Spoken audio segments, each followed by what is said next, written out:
यार मेरे दोस्तों, कुछ बच्चे मेरे पास आए और सर ये पूछ रहे, यार बड़ा इंटरेस्टिंग क्वेश्चन उन्होंने पूछा जो कि मैं आपके साथ भी शेयर करता हूं।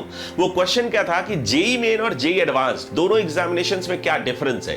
पता जेई एडवांस्ड जो एग्जाम है वो जेई मेन से कैसे डिफरेंस है। तो ये इंपॉर्टेंट क्वेश्चन उन बच्चों के लिए भी बड़ा इंपॉर्टेंट है जो 2025 में या 2026 में जेई एडवांस्ड राइट करेंगे, जेई एडवांस लिखेंगे। राइट, तो जेई मेन और जेई एडवांस की तैयारी कैसे करनी चाहिए, दोनों में क्या डिफरेंस है, दोनों की तैयारी में क्या डिफरेंस होना चाहिए, दोनों के पेपर्स में क्या डिफरेंस होता है। और ये उन बच्चों को भी बहुत मदद करने वाला जो अभी जेई 2024 देने जा रहे हैं और जिनका जेई मेंस का रिजल्ट आ गया है 99.5 99.9 परसेंटाइल लेने के बाद भी उनको अपनी तैयारी में ये कुछ चेंजेस करने चाहिए। तो नंबर वन, एक तो जेई एडवांस में डीप एनालिसिस की जरूरत होती है। जेई मेंस में जो क्वेश्चंस होते हैं माय डियर फ्रेंड, वो कई बार ठीक है ऐसे क्वेश्चंस होते हैं जो फॉर्मूला बेस्ड होते हैं, डायरेक्ट थ्योरी बेस्ड होते हैं, जबकि जेई एडवांस में आपको डीप एनालिसिस की जरूरत होती है, डीप थिंकिंग की जरूरत होती है। Number two, selectivity. JEE Mains में सारे के सारे क्वेश्चंस आपसे बन सकते हैं, 90-95% क्वेश्चंस भी आप बना सकते हो, जबकि जेई एडवांस में सिलेक्टिविटी पे बेहद ध्यान रखना चाहिए, क्योंकि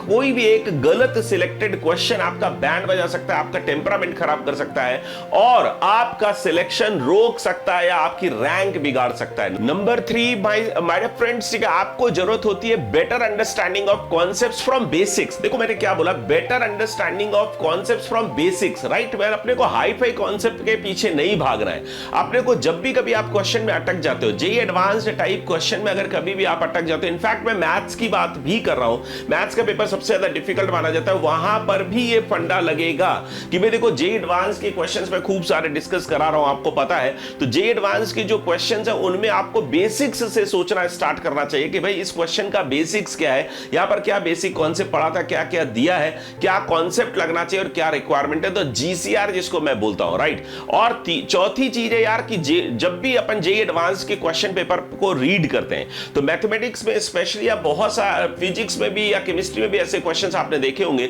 जो क्वेश्चन की जो लैंग्वेज होती है वो डिफिकल्ट होती है। तो कई बार डिफिकल्ट लैंग्वेज के चक्कर में अपन क्वेश्चन को पढ़ते नहीं है। तो जेई एडवांस्ड में अगर आपको अपीयर करना है, जेई एडवांस अगर आपको क्रैक करना है, ड्रीम आईआईटी अगर आपको अचीव करना है, तो उस केस में आपको डिफिकल्ट लैंग्वेज पढ़ने की आदत होनी चाहिए। डिफिकल्ट लैंग्वेज पढ़ करके उसमें से जो निचोड़ है, क्या गिवन है, क्या कॉन्सेप्ट लगेगा, क्या रिक्वायर्ड है, तो वो अपने को निकालना आना चाहिए, उसकी लिस्टिंग करनी आनी चाहिए। राइट माय डियर फ्रेंड्स, सो इन चीजों की प्रैक्टिस जबरदस्त होनी चाहिए कि भाई क्या क्या आपको चाहिए, क्या निकालना है। तो ये आपको more and more practice JEE Advanced मांगता है। तो सिर्फ और सिर्फ मेरे प्यारे दोस्तों, मेरे होनहार विद्वानों, सिर्फ और सिर्फ वीडियोस को वॉच करना, लेक्चर्स को वॉच करना, क्वेश्चंस को वॉच करना, सॉल्यूशंस को देखना, ये सब छोड़ो यार, एक फाइटर की तरह प्रैक्टिस करना शुरू करो।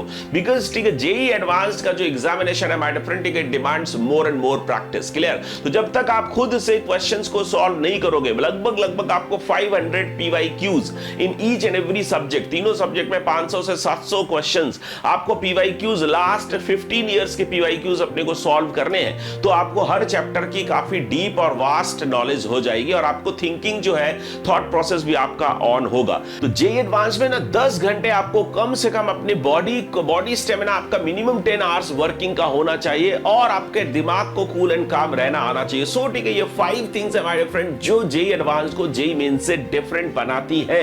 और इन 5 चीजों की माय डियर फ्रेंड्स जो बच्चे 2024 के लिए भी अपीयर हो रहे हैं, वो अभी से 25 दिन का समय है, वो अभी से इन चीजों का प्रैक्टिस करना शुरू कर दीजिए, क्योंकि 1-2 दिन में कोई कुछ भी नहीं कबाड़ सकता है, कुछ बड़ा नहीं कर सकता है। राइट, और जो बच्चे 2025 और 2026 के लिए तैयारी कर रहे हैं, माय डियर फ्रेंड्स आपके लिए सफिशिएंट टाइम है और आप इन चीजों का डे 1 से प्रैक्टिस करिए कि भाई अपने को ये 5 चीजों की बेहद जरूरी होती, तभी आप अपने जो कोचिंग के टेस्ट होंगे या कोई भी जो मॉक टेस्ट होगा या जो जेई मेन और जेई एडवांस के जो फाइनल एग्जामिनेशंस आप दोगे, उसमें आपको ग्रैंड सक्सेस मिलेगी। सो लव यू बच्चों, मचाते रहो, फोड़ते रहो, है ना, क्योंकि जेई को फोड़ना है।